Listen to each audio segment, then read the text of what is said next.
Welcome to the 35th edition of the Bespoke Show.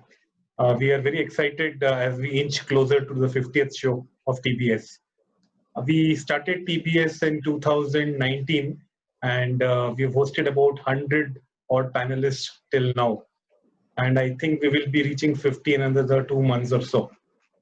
I and Asha co-host the Bespoke Show, and we take up various contemporary topics which are of interest to industry, academia, and even offbeat topics that would be of interest to the general population.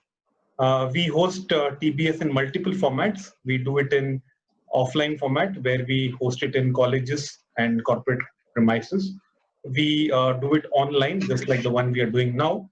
We host TBS in podcast, and we are about to launch TBS Junior for school children sometime later this month. So today's topic is more to do with life in general and happiness in life. So I'm sure all of you have watched the movie Three Idiots, where Virus says, if you have seen the movie, so Virus says that life is a race and we are racing against something or the other each day. I think we compete with our neighbors, we compete with our friends, we compete with relatives, and we also compete with people on Facebook, Instagram, LinkedIn, maybe whom we have never met, right? So, so the context about this is that are we racing with people outside, or are we trying to compete with ourselves? So that is one of the questions that I had in mind. And to discuss this topic, we have three people who would share diverse life experiences. We have Praveen, we have Raghavan, and we have Supreet. So maybe I would want you to give a brief introduction about yourself and then start off with what this title means to you.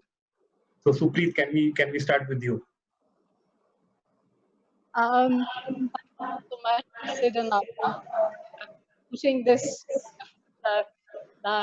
discussion together. For me, life is a gift. That's how I see it. And I have tried my best to make the most of what life has to offer to me.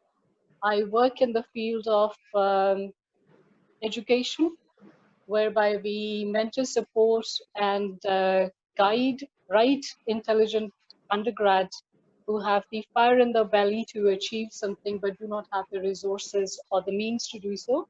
So Cannonville Foundation has put together a project called Educate Scholars, and we are creating wonderful role models who have become doctors and engineers and computer scientists, teachers, lawyers, and the family is now 178 with 178 members.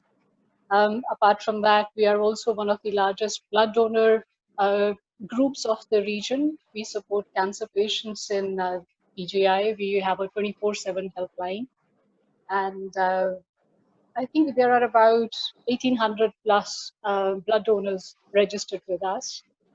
We also do adventure sports.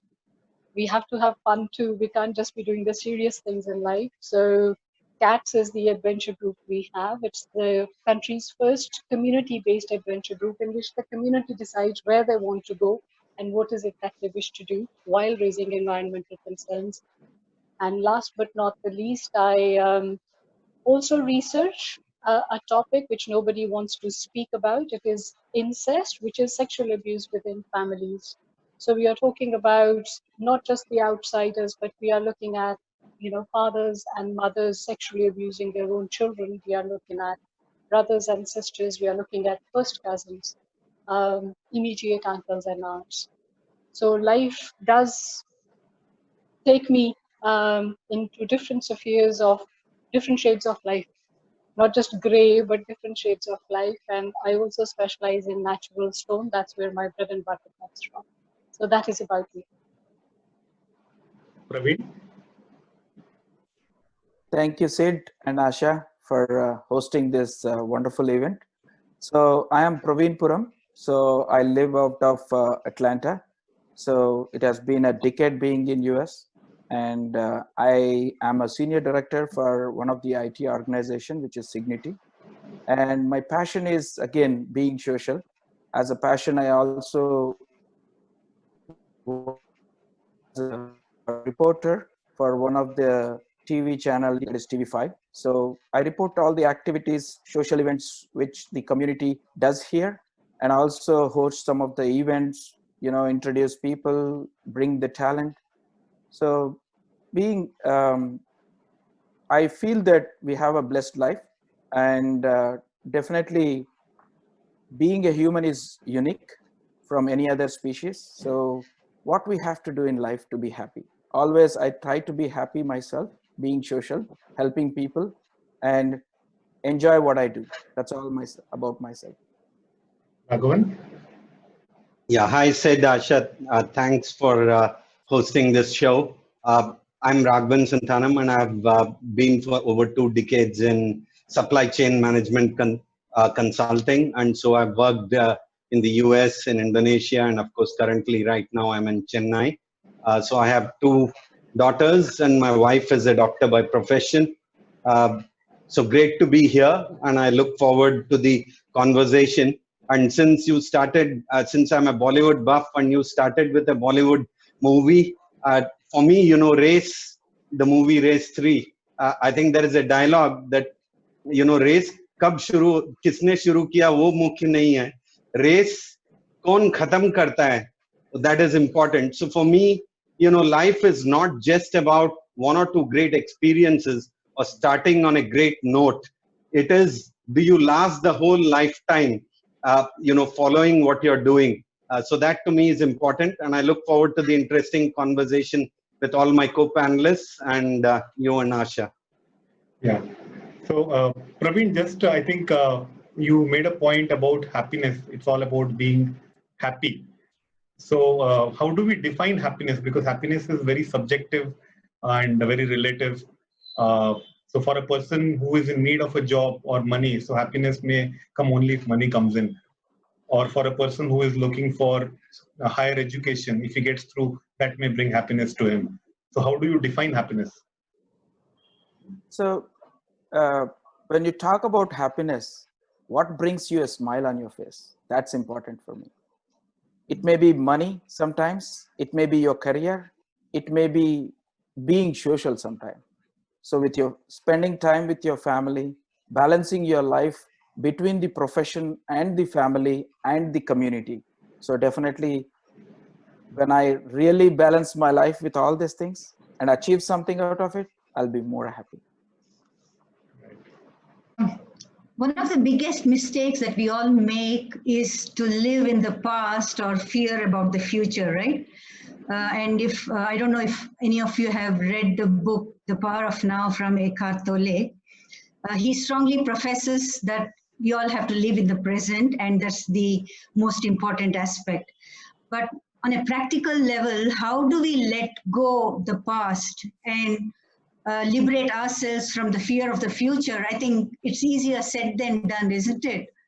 What do you think about it, Praveen? Or we can start with Praveen. So, Asha, for me, I am a person, I don't want to talk about the past. Yes, if something happens in the past, just learn from it. And I also try to switch the topic when someone is enforcing me to think about the past. So I feel it's waste of time thinking about the past other than learning the lessons. I always think, live today.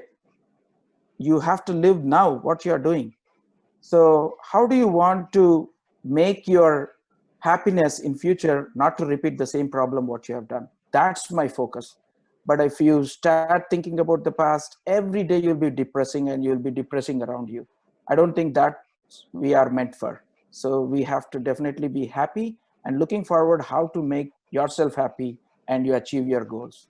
That's what it's sometimes good to think about the pleasant things of the past, right? That keeps encouraging us to keep going. Exactly. Supreet? We start to get over that fear of the future and bad experiences of the past quickly enough to enjoy the present moment? Asha, life is unpredictable. Yes. It gives us pleasure today, may give us pain tomorrow, we don't know. And the reverse is also true. The way I see it, I take every day as it comes, wholeheartedly, without questioning whatever is coming my way. And as Ghalib had said, "Na tha kuch to khuda tha, kuch na hota to khuda hota. Duboya mujhko hoने na hota main to kya hota." We are nothing but a speck of dust. So whatever life has to bring it on. We are there.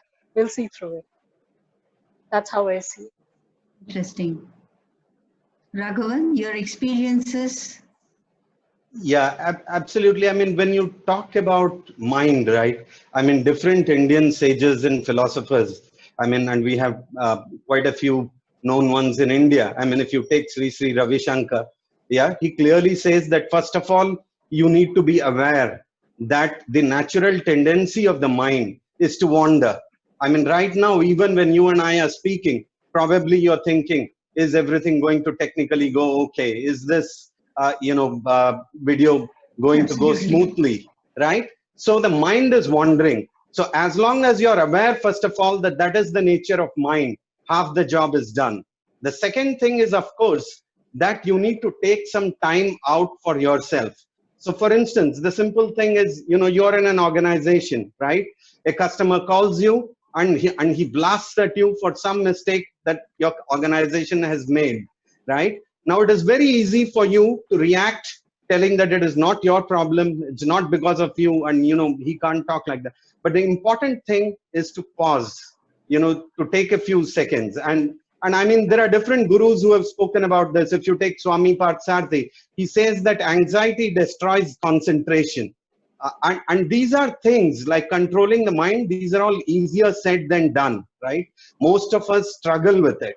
But the point is that we spend a lot of time and effort going to colleges, going to universities, studying about skills, mastering on things to do.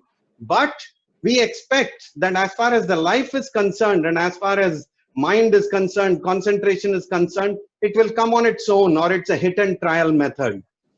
That is an absolute anomaly. You're willing to spend and so much of time perfecting everything. Like before coming here, we wanted to wear a suit. We wanted the background to be good, right? But when it comes to life, how do you deal with life?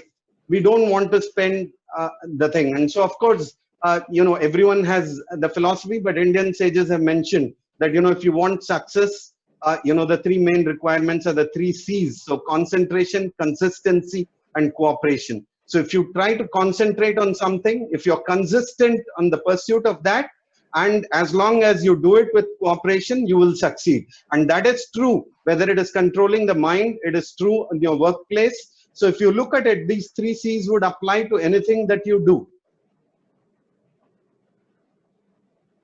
So many people say that the yoga experts and the meditation experts, they say if you can start your day with a 30-minute meditation where you actually chart out how you would like the day to be, you probably have defined it for yourself how you would want to live the day. So are any of you actually following the meditation every morning? So of course, I have been dabbling, on this quite a bit. And of course, being the skeptic I am, and, as I'm getting older, it's taken me a long time compared to others to realize that you do need to put in some effort and it doesn't come on its own, right? And so I do think that, meditation is going one level higher, right? To start with, first you need to realize that, when you're experiencing things, we always tend to blame the world, right? The weather is hot, it was not my fault, she said that to me. So always, anything in life, you always relate it to external things, right? So unfortunately, most of us, tend to focus it outward. So the thing is, for you to focus it inward takes a lot of time and effort. Meditation is going, one step farther. First is to realize that most of the problems that you are having in your life has got nothing to do with someone else. It is to do with you. You know, how you relate to the world. So for instance, you know, we say that life is a series of experiences. In fact, one of my colleagues from Tech Mahindra is right now listening to this conference. One of the CEOs, Sanjay Kalra, in August of 2010, when he left Tech Mahindra, he wrote a beautiful note to all the employees telling that life is a sum of varied experiences, right? And he said that before quitting, but that has remained etched in my memory. In Sanskrit, experiences are said as Anubhav Dhara. So, you know, you have different set of experiences. Now, for having an experience, you need two things. One is the subject and one is the object. So the object is the world and you are the subject. So how you relate to every experience, how you respond to everything that is happening to your life is what defines. So now the thing is, if you have, you know, most of the times, the only way for us to experience is this body that God has given us. Now in this body, clearly, and I'm very impressed with TBS, that if you notice the last 3 shows that you have had, one has been on Bhagega India to Fit Rahega India. So it's to do with the body. So in fact, the only instrument that God has given us is this body. So if you don't take care of your physical fitness, how are you going to have a great experience? Because even when you buy a computer, even when you buy a mouse, you try to clean the computer, you try to do some preventive maintenance. So here you are, God has given you a body, you don't exercise, you overeat, you eat a lot of junk. So I don't want to go too much on that topic, but you know, so suffice it to say that you have a body, the instrument. Other than the body, clearly you have certain emotions inside you. You have certain likes, you have certain dislikes, you have certain desires, right? So now first is, you know, desire is like a, you know, never ending thing. You know, you want a car. So after you get the car, you say, you know, Maruti is not good enough. I want a BMW. After you get the BMW, you say, hey, how about a jet? You know, if jet is not enough, I don't know what next. But as you can see clearly, unless you control the desires, right? There is no point about talking about meditation. Meditation is going one step beyond. So first you need to, you know, look at how you can control your emotions, how you can control your likes and dislikes. So one is the body, one is the mind. Now, other than this, there is clearly something else in the body, which is the rationale. You know, continuously, you know, people use different terminology. कि मेरा दिमाग और दिल का झगड़ा है. You know, heart मेरा कुछ और बोलता है, दिमाग कुछ और बोलता है. So there is a constant fight that you are having every day, and that is what you know, the whole life is all about. It is not about just one experience one day. It's a continuous fight, and whether the, you know, as long as you allow your emotions, your likes, your dislikes to guide you in how you deal with the world, you will have a very miserable life. If the rationale or your intellect allows or guides you, for instance, I heard in the and that is why, you know, TBS first had the thing about Bhagega India to Fit Rahega India. Then I think you had one on storytelling and book writing, right? So how do you develop your mind, or how do you guide your mind? By reading the right books, right? And intellect is a whole different ball game on how do you help your mind develop that rational thinking, right? And that's been the, you know, one could argue that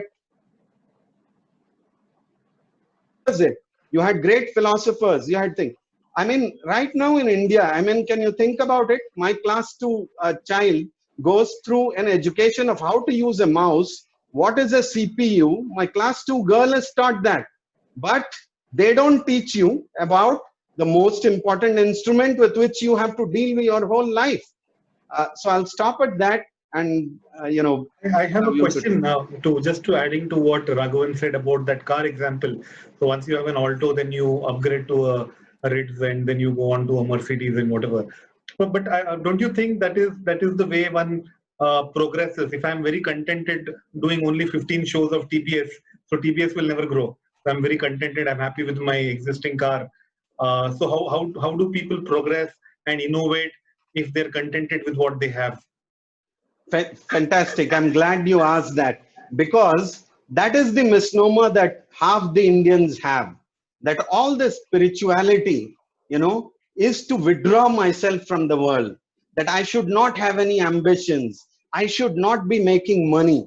That is not what Vedanta, or that is not what Indian spiritual and sage masters have said. In fact, Ratan Tata, in one of his famous quotes, has said that, only on an ECG, when a line is straight, is basically death. So he has said that ups and downs is a natural thing, and should be the way you deal with life. And so our Indian sages and masters for many, many centuries have kept on harping that the thing about spirituality is not to help you withdraw. In fact, inaction is not a solution. So in fact, even all your life, you have to act, you have to make money, you want to go from a Maruti to a BMW, no problem, go for it. But the key thing here is, and they give a lot of examples, and I don't want to be very theoretical, but they do give the example that it needs to be like a lotus in the water, like as long as it is not addictive. So for instance, you want to go tonight and party and have a drink after this show, go ahead. But if that becomes an addiction and you become attached to drinks and you become alcoholic and it leads to your downfall, that is where you have allowed your intellect to be beaten by your emotion. So I'll stop at that, but that is the rationale or logic. I think you made a very fantastic point. I hope many listeners are watching this, because in a country like India, where people are very happy to do hero bashing. So the moment somebody is making money, going around, showing off, or very flamboyant, people don't like it. So I think that's a very valid point. So making money is not a crime, and one should aspire to do better, and maybe not become too greedy, but have a proper plan to do it. Yeah, Asha. Sure. Absolutely. Supreet, you were mentioning earlier on about the various activities that you are involved in, right? So you have a lot of external environment actually influencing you at every moment. So how do you manage to stay in the present under those circumstances? Because there are a lot of people that you're associated with, and once you help them out, you have to cut off from that association and start looking forward. And I guess that's not very easy. How do you manage to do that? Yes, Asha, I do have a lot of influences on me. However, it is the work that I do which has brought me at a personal level and at a professional level where I stand today. Earlier on, I used to get affected very easily by somebody's pain. For example, we used to have a project called Medicate in Cannonville Foundation, in which we used to support the patients who could not afford the treatment themselves. So to begin with, the naive me will get emotionally involved with the patient and the family. Ki kya hua? Are you okay? Do you need something else? How did the surgery go? And how are you progressing? I'll remain in touch with them for up to 3 months, 6 months. And then I realized that the number of patients are growing who we are supporting. And I personally cannot keep giving my time to each one of them to that extent, because all of them have different issues at homes also, for which I cannot possibly have the solution at an individual level and collectively at the level of the foundation. So the decision which I made there, that I cannot stop being an empath. That's who I am. However, I will draw the line that we have a very objective way of looking at every case. These are the needs. These have been verified. This is what we are going to do. And that is it. We do not remain in constant touch beyond the surgery or beyond the need that has been met. Similarly, for the blood donation also, in the past, we'll get a call at 2 o'clock in the morning saying we need 4 donors to come to the hospital. We'll arrange that. By 4 o'clock, there are 4 donors in the hospital. However, I do not go back, none of my team, we do not go back to the attendant of the patient the next day, asking them, do you need more donors? Or how did the surgery go? Or has the amputation been taken care of? How is the patient doing? Because when you have that emotional connect, that is what causes the pain to you, because we do not have solutions for everybody. But within the resources which we do, we try to help them out as much as we can. The toughest challenge is working with incest abuse cases. The youngest case which I have personally dealt with was a child who was only 3 years old when the abuse started.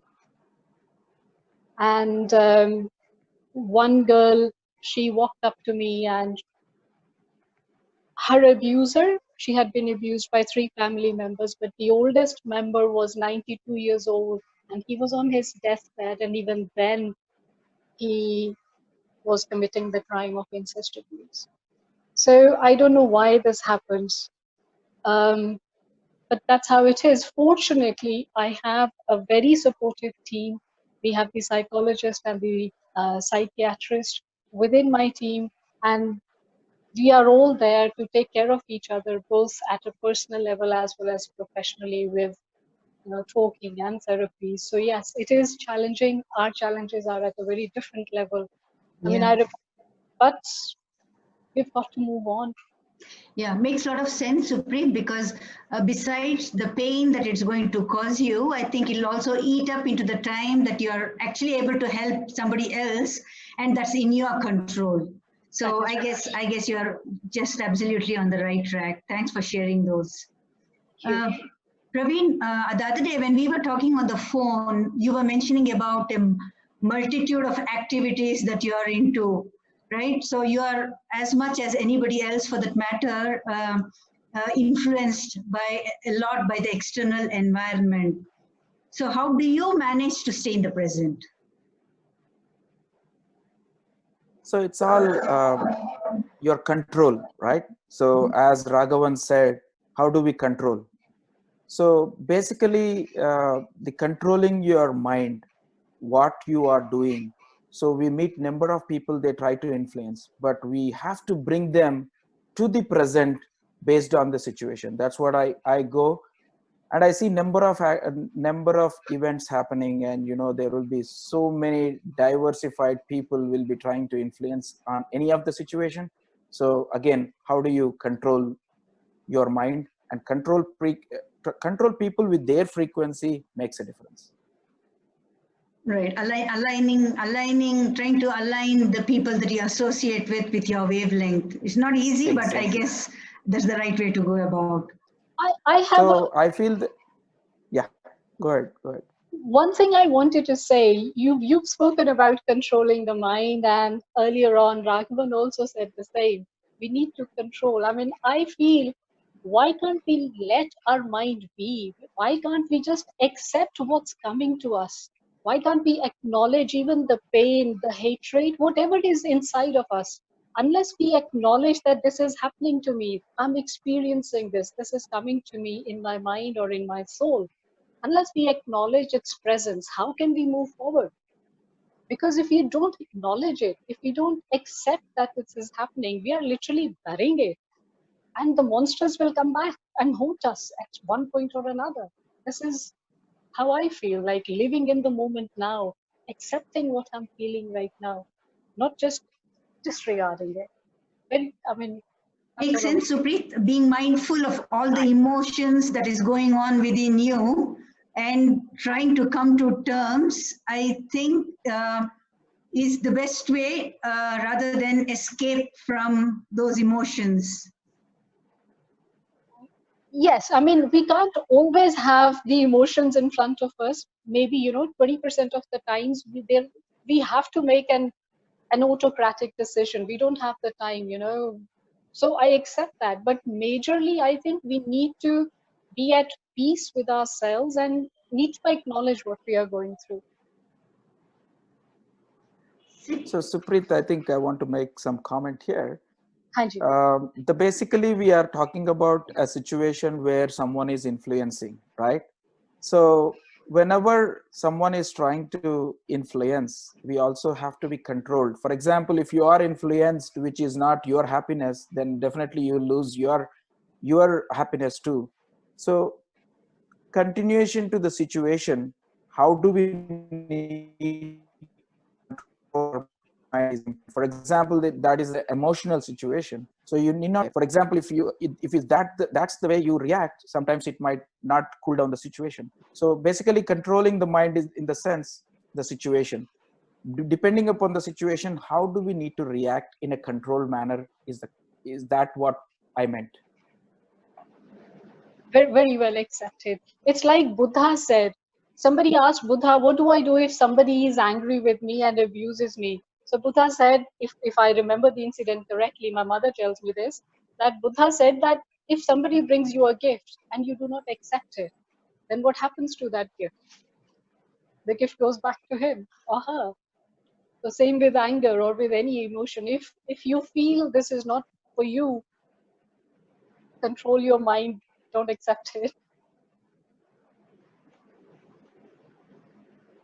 Sure, maybe it's all what you want to do. You want to accept. If Supreet is feeling bad, then if I accept, I'm not making my mind happy or myself happy. So how do I reciprocate is very important, right? How do I need to convey my message to Supreet in a nice packaged way where Supreet will be very happy? That makes the difference. Thank you. I think one point that comes to my mind is, if you look at our earlier generations, it could be probably because there was not so much of competition, but they came across as more contented and happy and having inner peace. But today, I think most of us are always stressed. We are ready to burst out our negative emotions at the slightest opportunity. Is that because of the competition, or is it because somewhere along the line we have all stopped enjoying the simple things in life? Are we trying to aim too high and in the process not enjoying the little successes that come our way, the small moments of pleasure that we encounter along our journey to the bigger goal? Is that something that needs to be pondered upon?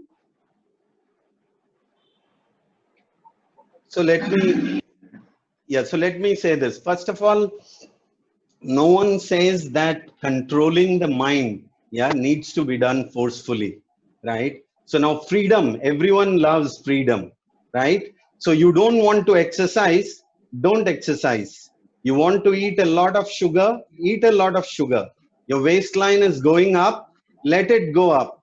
But then, as long as you're doing it, knowing fully well that you are going to get diabetes because for your height and weight, your waist size is more, you are going to, in your old age, be afflicted with different diseases. As long as you have allowed the rationale to look at all the positives and negatives, and you have chosen that path, then that is okay, right? So the whole point is being aware and taking an informed decision, right? Because if freedom was the only way to be happy, right? Whole of America with a GDP of one of the richest nations, everyone should be happy in America because everyone is doing what they want. Here you have a coronavirus. Hundreds of people are going into a swimming pool and having a party. So is that what we would want for everyone to happen? So the thing is, when you go with your likes and dislikes, when you allow the emotions to drive your thought process, you will have a lot of trouble. So when the sages and things say that contemplate, they always say Shravana, Manana, reflect, and then take. So the point is not about controlling. The point is taking a conscious decision.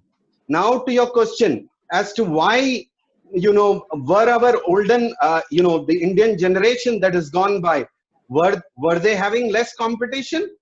Is it because they were more happier because of things? It is because the intellect every passing day among Indians is dropping, right? It's a sad state of affairs when you have dumped the whole Indian education of the past and you have imbibed the American way of education. The American way of education has always been to beautify. All the scientists have worked on in creating the best cars, in creating the best things, but still happiness has not come to mankind. Why?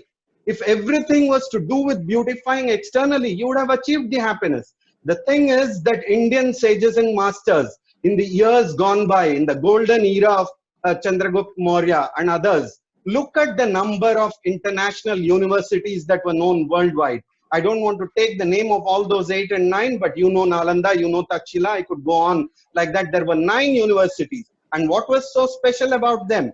Philosophy was taught. How many great Indian philosophers were there in the past? Be it Shankaracharya, be it Ramanujacharya, be it the Buddhists, be it even people who did not believe in God, atheists. Yeah, Hinduism, I don't want to go into religion because I'm not talking about religion. Okay, so let's not get confused between religion and spirituality. Irrespective of what the spiritual streams were worldwide, irrespective of the religion, all the spiritual things spoke about how you deal with the world, right? And so that education has disappeared. You had the Gurukula system. You had masters not teaching you just about technical subjects. You see, external knowledge is just about developing intelligence. Intelligence alone will not save you. You need to have a spirit of being able to question everything. You need to be able to question yourself. Why do I need to follow Hinduism? Why do I need to do a particular ritual? Why do I need to do pranayam in the morning? Why do I need to do a Hindu push-up? It is a sad state of affairs that, since you have done a lot of programs on fitness, did you know that the whole world right now is practicing Hindu push-up as part of a CrossFit training, right? Do you know that while stretching, all of America right now is doing a stretching like this, namaste, for building your wrists and this, right? So the whole point is the decline in Indian thing is because we have left out whatever good was there with us. And now you have had new age gurus and to sort of re-imbibe it. And whether you are for these new age gurus or not for these new age gurus, I don't want to go into it because it's again a debatable topic. But all said and done, to some extent, certain of the practices which were good are seeing a rejuvenation. So sorry if I'm being very emotional about it, and it's just my tone of voice. I'm generally loud. No, that's fine.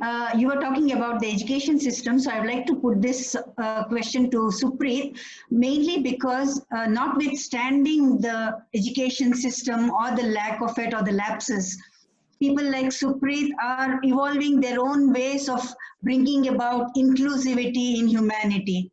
So it's not about education all the time. It's about the way we invent ourselves and define our own personality on how we would like to stay connected with the external world, right? So Supreet, how has it been a challenge for you to bring about this level of inclusivity within yourself? No, on the contrary, it has been rather easy. It has come very naturally for me. The question which originally you asked was based upon the family system. So I come from a joint family. I am the youngest of 17 cousins. At one point of time, I was the 21st family member in a joint family. And from there, I have also been in a nuclear family. So I've seen both sides. At the same time, with the work that I do, I have seen beautiful relationships forming between people who were strangers 12 years ago. And they have come together to stand by each other through every thick and thin. I have seen instances where family members, for example, out of greed or whatever reason, they took their brothers or their sisters to court or to the police. And it was our fellow cats who stood by each other to stand bail and to stand sureties in courts, to fill the bonds. Now, we are not related to each other by blood. Whenever we go out on treks, we are out for anything from 1 day to 14 days. We are not related to each other, but yet we know we have each other's back. And I'll just give one little example, if I may. वो रिश्तों की बात हो रही थी, बात रिश्ते हैं, रिश्ते हम कहीं भूल गए. वो रिश्तों में कहीं वो खून थोड़ा पतला हो गया और जो पानी था उसमें शायद कुछ रंग आ गया है. So I'll give one little example. I believe in relationships. I believe in building relationships, whether it is at work with my clients or anywhere else. So I wrote a book on my mother, which is called Mother of All Tales. This was less than a year ago. This was to celebrate the ordinariness of an ordinary Indian mother. And my thought process was that why do we have to celebrate somebody's life after a Padam Shri or after a gold medal? अब सारी माएं तो सब कुछ नहीं कर सकती, लेकिन सारी माएं जरूरी हैं. Every mother's life needs to be celebrated. So wrote a book. It became a bestseller in its category. And during the COVID times, which was testing all the relationships, the same mothers, they were cooking in the kitchens. So I threw an idea out to them that आप खाना तो बना रहे हो. Now, will you help raise funds? If you give me one recipe, we will pitch in 200 rupees per recipe. And if you give us 50 recipes, we'll have 10,000 rupees for COVID relief PPE kits. And the mothers, they started cooking. Slowly, the daughters were cooking and the sons were cooking. Then the daughters-in-law came in. You will not believe that within a space of 1 month, on 10th of May, these endless number of family from all across India, they had put together 100 recipes, which were published by Mother's Day to celebrate every mother's life, and they had raised more than 1 lakh rupees in funds for PPE. And I thought it would be difficult to get 100 recipes. We actually have more than 150 now. So the sons and the daughters and the husbands, they came in and they said, our wives or mothers are bringing in the recipes, we will put the money in. So रिश्ते कहीं नहीं गए, रिश्ते हैं, रिश्ते हमारी जिंदगी में आज भी कायम है. हमें बस आसपास देखना है, and they are beautiful and they do wonderful things. Even in times of social distancing, they are doing wonderful things. I can completely relate with what you say, Supreet, because I do believe relationships are really beautiful. I think people are beautiful. It's just that you need to connect with them and it can make wonders, actually. Absolutely. Talking of relationships, I would like to put this point to Praveen. Sadhguru always says that happiness lies within you. Like it's got nothing to do with your job, it's got nothing to do with money, it's got nothing to do with your relationships. But how is that possible? Because if somebody that's close to you, your friend or your family member, is unwell or is not doing well, let's say under this current situation, how can you stay indifferent to that and say, I'm happy and I enjoy life to its fullest? Is that possible at all? I think the situation, Asha, what the quote you have said about Sadhguru always says the happiness is in you. If you are finding happiness external, then that's the problem. Yes. If you find happiness in you, that means you are happy. And to your correlating to the situation, what you have said, if someone is not well, even though you are happy, the situation is not that. When you say I am very happy and there is a death in the family, then you are breaking the relationship again. So it's all the frequency, as I said earlier. How do you react to the situation? When you are unhappy and you are talking to someone who is not in a good situation or there is a family emergency, definitely you cannot make them happy because you will be in your own world. How can you make others happy? When you are happy, definitely you can translate that vibes in a different way. How do you take that to the other person is very important. So again, relationship. Today, the relationship are truly use-based right? If I need something from Asha, I will call her. But if I take a step to and say to Asha, how are you? She will feel very happy. But if I need something and say, hey, Asha, how are you? And I'm coming to the point where I need some help. So definitely Asha will back of her mind. She will make me happy, but internally she will think, hey, Praveen is coming for some help. That's why he's calling. So to avoid that, how do you keep in touch with people? How do you maintain your relationship is very important. So relationship is a very hard topic for me, and it's a favorite topic for me. I keep in relationship with many people, but it doesn't mean that when I need some help, I call them. I call them occasionally when they're happy, when their birthday, anniversaries, or anything happens in their family, just talk and say hi. That makes a difference. Thank you, Praveen. Actually, I think you answered my question articulately, because unless you are happy, you cannot make others happy. So I think that makes all the difference. Thank you. Sid? Yeah, I can relate the topic living life to its fullest to success, somewhere to success. At the same time, a person's chances of success depends on the pin code that he is either born or brought up in.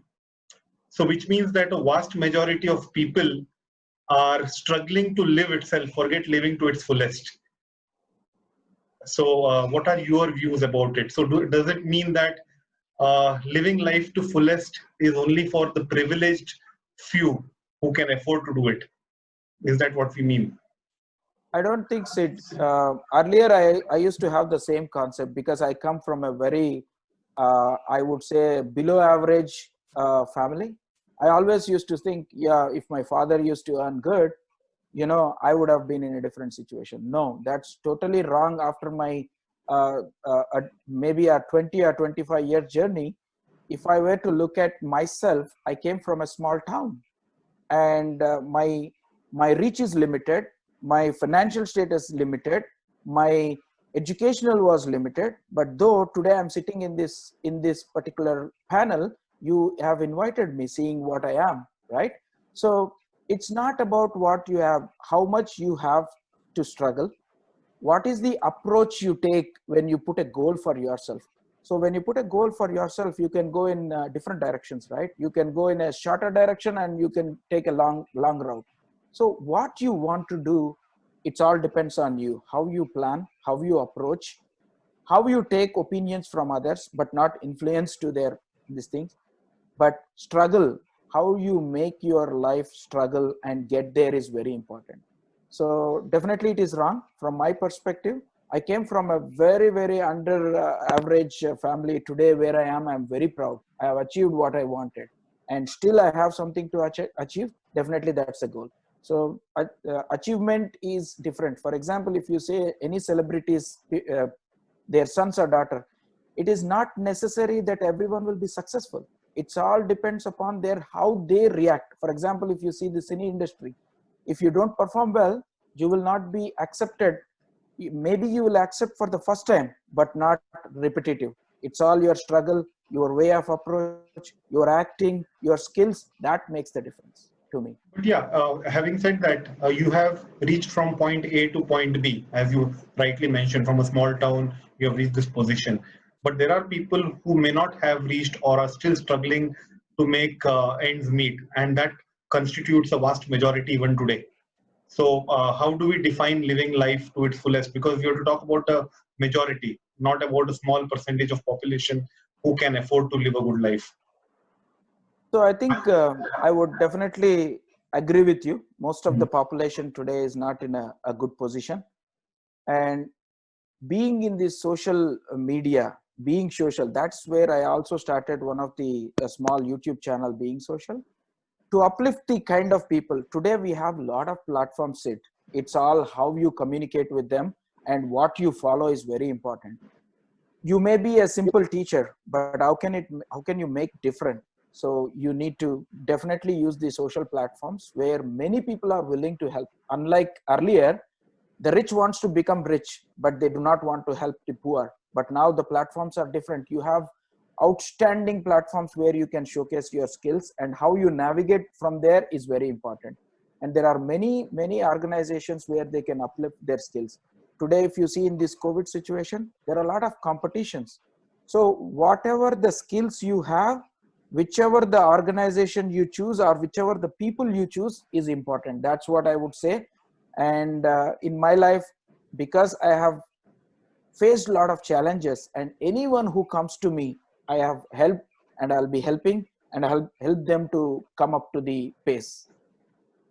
Supreet, would you like to add something to this? Absolutely. I completely agree with Praveen because of the Educate Scholars project we have. You see, the circumstances can be different for anybody. Any of us could be in need of something. And that should not be a parameter to make any judgment. I mean, I'll give just two examples here. One is a young boy who is a carpenter's son. His name is Ajay. And he got in touch with me when he was in class 9. He was a topper through and through. Cannonville Foundation never spent any penny on him in terms of money. But all we did was, throughout his school, his college, and thereafter, we kept guiding him. He was a topper. He just needed the guidance. He needed only some doors open. He needed to know which way to go. Now, this is a boy who I think got a bronze medal in PGI in his bachelor's. Thereafter, he went to join Medanta. And from Medanta, he topped the entrance test of AIMS Bhopal, and he was there for a year and a half. And the same boy, a carpenter's son, today is working with Tata Memorial in Mumbai, and his goal is to work in cancer research. Wow. Now, this is one example. Another one which comes to my mind is this young girl. She was in her MBBS 4th year. Her name is, now we proudly call her Dr. Mohinderjeet, but hamari to Mamta hai. And when her case was referred to us by our own CA because of the project, forget that the fee had to be paid. Books, she said, I'll get from the library. But for the first time in the life of our project, we actually made a provision where we paid for her mess fee also. And from completing her MBBS, she worked with Max. And from there, today, she's doing her DPS, I think it's called, not MD, but the equivalent in Delhi. And again, she's her focus is cancer because that's where she is, Rajiv Gandhi Cancer Research Hospital in Delhi. Another couple of years, she'll be doing cancer research. So there is no end. And not only that, allow me to come back. Both of these scholars of ours, they are guiding the younger ones who are doing MBBS. They are contributing back to the project from where they grew up. So it's become one large family. Na koi yahan hai, na koi yahan hai. There is no tera mera. It's all together. I'll share another example. One of our Educate scholars, he's doing engineering in Punjab Engineering College, Chandigarh, one of the best of the region. And after the first year, he came back to me and he was very happy. At 9:30, he calls me, says, "Ma'am, I got full scholarship from the National Scholarship Scheme." And this boy, the cost of fee is 1.25 lakhs per year. And the very next thing he said to me is, "Ma'am, with the money that you spend on me, we can support 2 to 3 more scholars." Now, how beautiful is that? Look at the value system which the project is inculcating in them. If they are the gifts to us. We are doing nothing. They are the ones who are making our life worthwhile. So no, postcode doesn't really make any difference whatsoever. Interesting. Asha? Yeah, giving with grace and taking with grace. That's what your statement reminded me.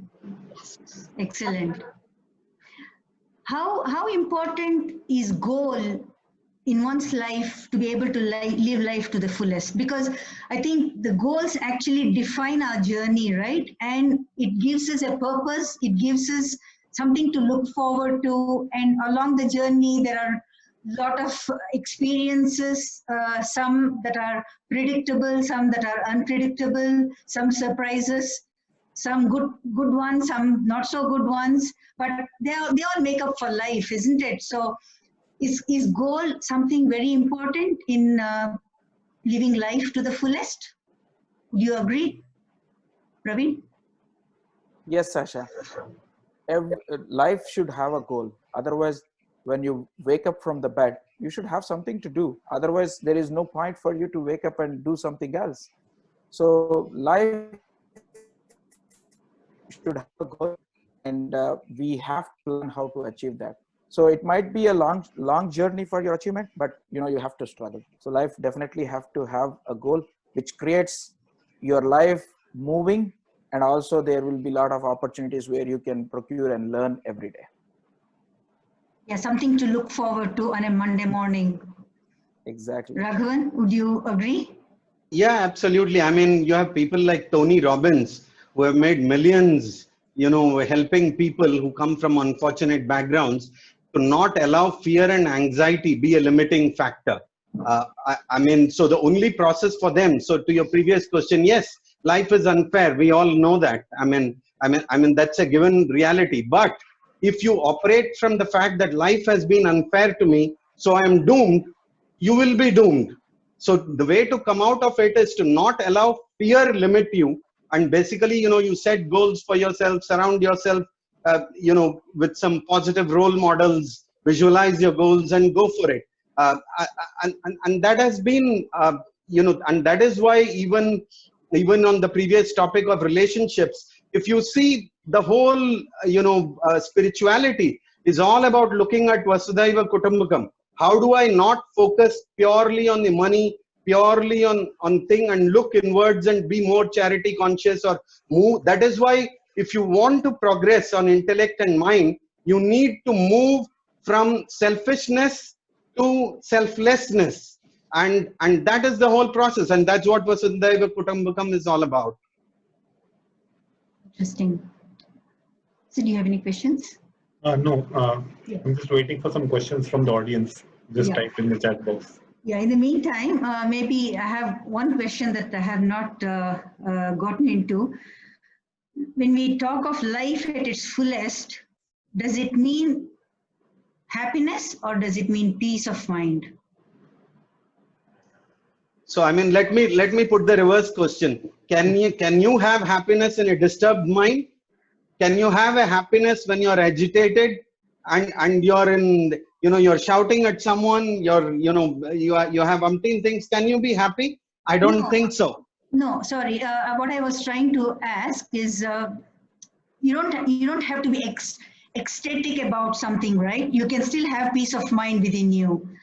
If you have no negative emotions and you are at peace with yourself, that's still living life to the fullest. Happiness Absolutely. is probably a step beyond, and not everybody is probably blessed to be happy, but many can be blessed to be at peace by being contented with what you have, making the best of what you have. And as my favorite quote is, if life throws lemons at you, make lemonade. So you can still be at peace with yourself without having ecstatic about anything. Sure. Like about water on a lotus leaf. Absolutely. Be at peace. No, I think you absolutely nailed it. See, it's again how we define happiness, right? You could go for one skydiving, you could go for one round the world trip and think that you're happy. You're allowed to do that, but life is a series of experiences, like I mentioned. So it's about how do you remain happy, and doesn't matter what life throws at you. So the innate nature of all human beings is to be happy. I mean, no one does anything in life in no action that they do it because you feel unhappy. I mean, I doubt it. I mean, for instance, now that you're doing the TBS show, I'm sure it gives you some joy to hear varied opinions. You probably like listening to people have an intellectual debate. So no one does anything to do because they want to feel unhappy.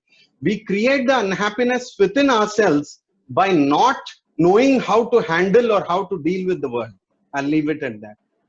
Supreet, life at its fullest, peace or happiness?